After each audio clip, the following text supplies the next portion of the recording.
Oh yeah. It's a beautiful day and I'm driving a convertible Ferrari. That's up there.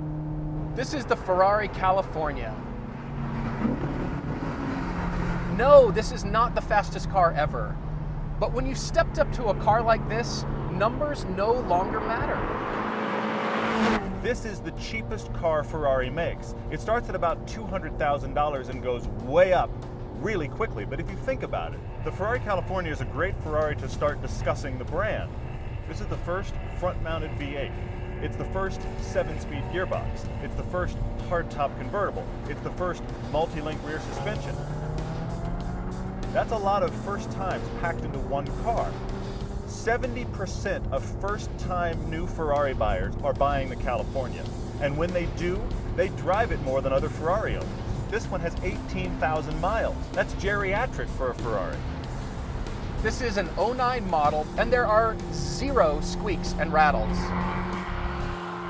If you drive this car in comfort and in full auto, it will shift through its 7 gears at 1,800 RPM. The engine's barely turning over, and it is, frankly, boring. Now, it still sounds glorious, but you put your foot to the floor on the bottom half of the rev range and you go, I expected a little more power. This car has the 7-speed dual clutch transmission, which doesn't lurch or judder or shake the car when you upshift. You just go faster. You put it into sport mode, you start working the paddles, and then you finally find that upper register of the engine that has the best noise and the power you expect. Speed-wise, this doesn't really feel much faster than the Audi R8 or the Aston Martin Vantage. Now it is, but this car doesn't feel that fast. Do you really care about numbers? This is not a slow car. Just go fast, be happy. I mean, that sounds like a great Saturday to me. With this engine and this willing transmission, you've been listening to the engine, flipping your way through the gears, and suddenly you look down and go, I'm doing 3 times the speed limit. If some non-enthusiast car person comes up to your car, they want it to be a Ferrari. It's amazing to me how Ferraris attract attention, and it doesn't even have to be in red.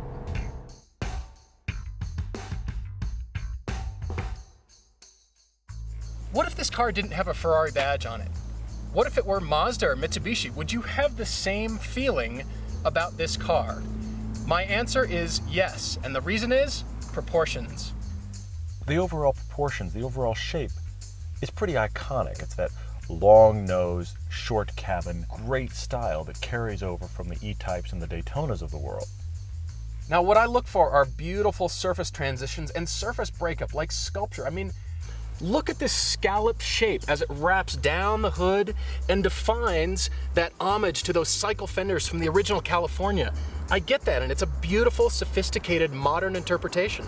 Look at the number of openings on the front. There are 6 very different shapes, all competing for your eye. And that just makes it busy and too much. This grille opening on the original California is an oval, and that looks great. This one is a smiley face. Here, it's the Mazda Miata. This is a Ferrari, for God's sakes. Towards the rear, there's some sharp points where a lot of surfaces come together. It's got to be this way because they've got to hide that top inside the car. So yeah, it's got a big ass on it. But the more time I've spent, the more I understand about the surface development that Ferrari has made here. There's some real sculpture here on this car. The interior is where the California really starts to shine for me. The seats are beautiful and they're comfortable. They're not very well padded, but they are very well shaped.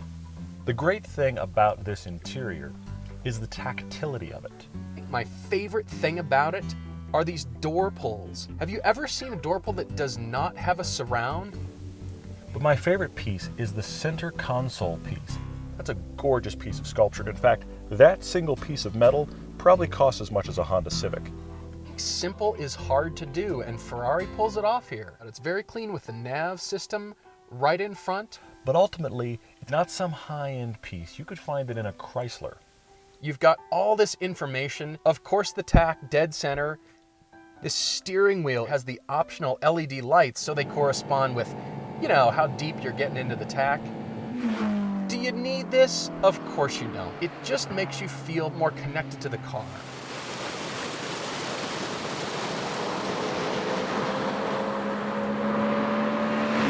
Now the ride is controlled by the Manatino switch, the little lever here on the steering wheel. So you've got comfort and sport, and of course, everything off. Since somebody loaned us their $250,000 automobile, I'm gonna leave it in sport. The California is surprisingly easy to drive.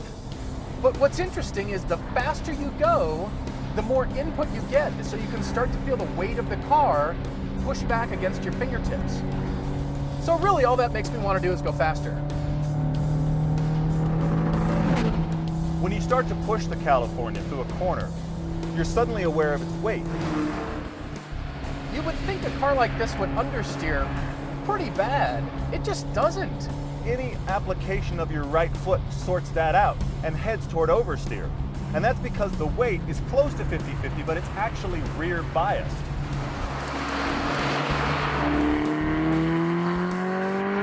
I mean, this is Ferrari after all. It's not like in their quest to build a great convertible, they forgot how to build a great driving machine. Starting with the 2013 model, they're making it a little bit sharper. Slightly more power from the engine, a little bit firmer, more sporting suspension. It's just not razor's edge. It's not talking to you all the time. This car's a bit more subdued. It's a bit more subtle. Most of the time, you're not going to care. If that doesn't make you smile, I don't know what does. It's a little bit less of a fire breather than I might like, but it has that Ferrari tactility. It has that engagement in the driving that just kind of makes you a child.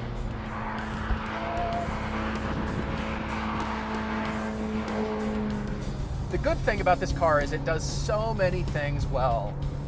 And the worst part about this thing is that I can't afford it. And so while it's not a hair-on-fire screaming car, you could cruise all day in this. You could go to work in it, and it still has enough of that Ferrari madness and special qualities that you're not going to get bored.